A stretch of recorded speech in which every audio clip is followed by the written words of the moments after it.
மாண்புமிகு உறுப்பினர் K A Sengottaiyan அவர்கள். மாண்புமிகு பேரவைத் தலைவர்களே, ஈரோடு மாவட்டம் கோபிச்செட்டிப்பாளையம் வட்டம் ஆடை தயாரிக்கும் தொழிற்சாலை விரிவாக்கம் குறித்து தங்களுடைய கவனத்தை ஈர்க்கிறேன். மாண்புமிகு அமைச்சர் அவர்கள். மாண்புமிகு பேரவைத் தலைவர்களே, விவர அறிக்கை ஒன்று உறுப்பினர்களின் மேசை மேல் உள்ள சிறு கணினியில் பதிவேற்றம் செய்யப்பட்டுள்ளது என்பதை தெரிவித்துக் கொள்கிறேன். மாண்புமிகு உறுப்பினர் கே ஏ செங்கோட்டையன். பேரவைத் தலைவர்களை, விவர அறிக்கையை நான் படித்து பார்த்தேன். அது பல்வேறு நிலைகளிலே அந்த தொழிற்சாலை இயங்குவதற்கு தடையில்லா சான்றிதழை முதல் கட்டமாக பணிகளை துவங்குவதற்காக அனுமதி வழங்கப்பட்டிருக்கிறது. அதற்கு பல்வேறு விளக்கங்கள் இங்கே கொடுக்கப்பட்டிருக்கிறது. 2014 அந்த தொழிற்சாலை பவானி டெக்ஸ்டைல் ப்ராசஸ் மில் என்று சொல்லப்படுகிற அதற்கு மின் துண்டிக்கப்பட்டது என்றும், அதற்கு பிறகு செயல்படுவதற்கு ஆலைக்கு அனுமதி இல்லை என்றும் 22 அங்கே கூறப்பட்டது உயர்நீதிமன்றத்துடைய தீர்ப்பு என்பதையும் இங்கே குறிப்பிடப்பட்டிருக்கிறது. நான் அமைச்சர் இங்கே இருக்கிற அரசிடத்தில் எடுத்துச் சொல்வது, இந்த சாய தொழிற்சாலை இங்கே வருகின்ற போது ஏறத்தாழ 1,68,000 மீட்டர் 15,68,000 மீட்டர் தண்ணீரை பயன்படுத்துவதற்கு தயாராக இருக்கிறது. அதில் ப்ராசஸ் செய்ததற்கு பிறகு 45,000 லிட்டர் தண்ணீரை வெளியேற்றுவதற்கும் அனுமதி பெறுவதற்காக அவர் அந்த அனுமதியை பெற்றிருக்கிறார்கள். ஆக அப்படி வருகின்ற போது ஏறத்தாழ 49 நீரேற்று நிலையங்கள் இந்த ஆற்றிலே இருக்கிறது. 40 லட்சம் மக்கள் அதை பயன்படுத்தி கொண்டிருக்கிறார்கள். விவசாய நிலங்கள், கால்நடைகள், குடிநீர் போன்ற பல்வேறு நிலைகள் நின்று பார்க்கின்ற போது அது நச்சுத்தன்மை ஏற்படுகிற போது அதை குடிநீரை பயன்படுத்த இயலாது, விவசாயத்தையும் பயன்படுத்த இயலாது. ஆகவேதான் இதையெல்லாம் உடனடியாக முன்னனுமதி வழங்கப்பட்டிருக்கிற அந்த ஆலைக்கு உடனடியாக அதை ரத்து செய்ய வேண்டும் என்பதுதான் விவசாயியுடைய கோரிக்கை, குடிநீர் பெறுகின்ற ஏழை எமக்குடைய கோரிக்கை என்பதையும் நான் இந்த நேரத்தில் வலியுறுத்த விரும்புகிறேன். மாண்புமிகு அமைச்சர் அவர்கள். மாண்புமிகு பேரவைத் தலைவர்களே, மாண்புமிகு உறுப்பினர் மதிப்பிற்குரிய செங்கோட்டையன் அவர்கள் குறிப்பிட்டதைப் போல, இந்த பவானி டெக்ஸ்டைல்ஸ் நிறுவனம் 1984ஆம் ஆண்டு துவங்கப்பட்டதிலிருந்து பல்வேறு நிலைகளை சந்தித்து இன்றைக்கு இந்த பிரச்சனைகள் வந்திருக்கிறது. ஒவ்வொரு காலகட்டத்திலும் அவர்கள் அரசனுடைய அல்லது மாசு கட்டுப்பாட்டு வாரியத்தினுடைய இசைவாணையை பெற்று விரிவாக்கத்திற்கு சென்றிருக்கிறார்கள். இந்த நீண்ட நெடிய காலங்களில் பல முறை அவர்களுக்கு அனுமதி மறுக்கப்பட்டிருக்கிறது.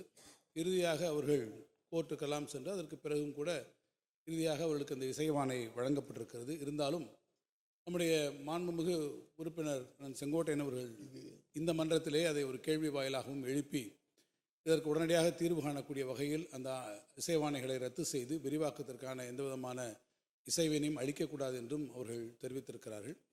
அதனை ஒட்டி அந்த பகுதியில் இருக்கக்கூடிய விவசாய பெருங்குடி மக்களும் அங்கே பல போராட்டங்களை நடத்தி கொண்டிருப்பதும் அரசினுடைய கவனத்திற்கு வந்திருக்கிறது. நம்முடைய மாண்புமிகு வீட்டு வசதி துறையினுடைய அமைச்சர் அண்ணன் முத்துசாமி அவர்களும் அது குறித்து என்னுடைய கவனத்துக்கு கொண்டு வந்திருந்தார்கள்.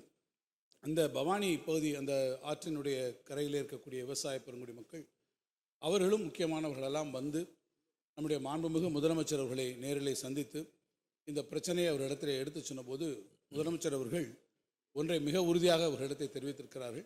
இந்த காலகட்டத்திலும் அந்த விவசாயிகள் அவர்களுக்கான விளைநிலங்களோ பாசனங்களோ பாதிக்கப்படாத வகையில், அதே போல் அந்த குடிநீர் வழங்குவதிலும் எந்த விதமான சூழ்நிலையிலும் பாதிப்பு வராத வகையில் அரசு உறுதியான நடவடிக்கைகளை மேற்கொள்ளும் என்பதை தெரிவித்திருக்கிறார்கள். இதுவரை அங்கே விரிவாக்கத்திற்கான எந்த விதமான பணிகளும் துவங்கப்படவில்லை. நம்முடைய மாண்புமிகு சட்டமன்ற உறுப்பினர் அவர்கள் இங்கே கூறியிருப்பதைப் போலவும் விவசாய பெருங்குடி மக்களுடைய நலனை கருதியும் அரசினுடைய சார்பிலே விரைவிலே ஒரு தொழில்நுட்ப குழுவினை அங்கே அனுப்பி அந்த தொழில்நுட்ப குழுவினுடைய பரிந்துரையை பெற்று நான் அந்த மன்றத்திலே அவர்களுக்கும் தெரிவிப்பேன், விவசாய பெருங்குடி மக்களுக்கும் தெரிவிப்பேன். அந்த ஆலைக்கான நீங்கள் விவசாய பெருங்குடி மக்கள் மகிழத்தக்க அளவிலே உங்களுடைய எதிர்பார்ப்புகளை பூர்த்தி செய்யக்கூடிய அளவிலே, குறிப்பாக இந்த பிரச்சனையை தொடர்ந்து இந்த அவைக்கு தெரிவித்திருக்கக்கூடிய நம்முடைய மாண்புமிகு உறுப்பினர் செங்கோட்டையன் அவர்கள் அது குறித்து அவர்களும் மகிழத்தக்க அளவிலே நடவடிக்கைகளை நிச்சயமாக அரசு மேற்கொள்ளும். மாண்புமிகு உறுப்பினர் கே ஏ செங்கோட்டையன். மாண்புமிகு பேரவைத் தலைவர் அவர்களே, வீட்டு வசதித்துறை அமைச்சர் அவர்கள், நிதித்துறை அமைச்சர் அவர்கள், முதலமைச்சர் அவர்களையும் விவசாயிகள் சந்தித்து இதற்கான பாதிக்கப்படுகிற நிலைகளை எடுத்துச் சொல்லியிருக்கிறார்கள். அதற்காக அமைச்சர் அவர்கள் நல்ல செய்தி வரும் என்று குறிப்பிட்டார்கள். நல்ல செய்தி வருகிற போது அந்த ஆணையை சார்ந்தவர்கள் வழக்கு மன்றத்திற்கு சென்று விடக்கூடாது. அப்படி செல்லாமல் இருப்பதற்கு கேவியட் ஒன்றை அரசின் சார்பாக போட வேண்டும் என்பதையும் நான் இந்த நேரத்திலே வலியுறுத்த விரும்புகிறேன். அதே போல அடையம்பாளையம் என்ற இடத்தில் இதுபோன்ற பவானிசாகர் ஆற்றின் வழியில் இருக்கின்ற சாயப்பட்டறையினுடைய நீர்கள் வருகிறது என்று நம்முடைய AK செல்வராஜ் அவர்களும் அதை பார்த்து அதற்கு பிறகு ஆய்வு செய்ததற்கு பிறகு அங்கே சுற்றுச்சூழல் துறையின் மூலமாக ஆய்வு செய்கின்ற போது அதிலே சாயப்பட்டறை தண்ணீர் இருக்கிறது என்று அதற்கு மேலே குறிப்பிட்டிருக்கிறார்கள். அதையும் பண்ணாரி அவர்களும் குறிப்பிட்டார்கள். அதற்கு ஒரு பெரிய போராட்டமே நடைபெற்றது. ஆகவே சாய தண்ணியை பொறுத்தவரையிலும் ஆற்றை விடாமல் இருப்பதற்கு முழுமையாக இந்த அரசு நடவடிக்கை மேற்கொள்ள வேண்டும் என்பதை உங்கள் மூலமாக வலியுறுத்தி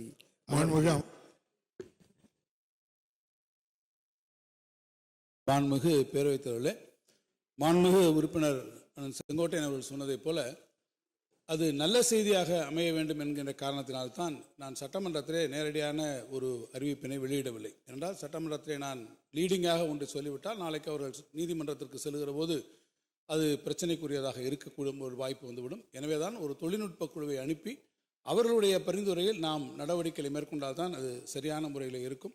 கேவியட் போடுகின்ற போது நிச்சயமாக சட்ட வல்லுநர்களை நீங்கள் குறிப்பிட்டவாறு நாம் ஆராய்ந்து, ஏனென்றால் அதுக்கு எந்த விதமான ஒரு காஸ்ட் ஆஃப் ஆக்ஷனும் இதுவரை வரவில்லை. நாம் ஒரு நடவடிக்கை எடுத்து அதுக்கு பிறகு அவர்கள் நீதிமன்றத்துக்கு போகக்கூடிய சூழ்நிலை வந்தால் நாம் அதற்கு முன்பாக கேவியட் நிச்சயமாக போடுவதற்கான நடைமுறைகளை நாம் பார்க்கலாம். பொதுவாக நம்முடைய மேட்டுப்பாளையம் சட்டமன்ற உறுப்பினர் திரு செல்வராஜ் அவர்கள் குறிப்பிட்டதைப் போலையும் மற்ற இடங்களில் இருக்கக்கூடிய சாயப்பட்டறை கழிவுகளை குறித்தும் அரசு முழுமையாக கவனத்தில் கொண்டிருக்கிறது.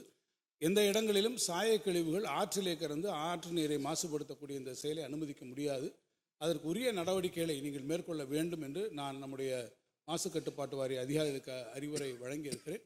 விரிவான விவரங்களை மானிய கோரிக்கை விவாதத்தின் போது நான் அதில் தெரிவிக்கிறேன். நமது தமிழ் நியூஸ் சேனலில் உங்களது பொருட்களை வெறும் 500 ரூபாயில் விளம்பரம் செய்ய வேண்டுமா? தொடர்புக்கு 7806942275 தொடர்பு கொள்ளுங்கள்.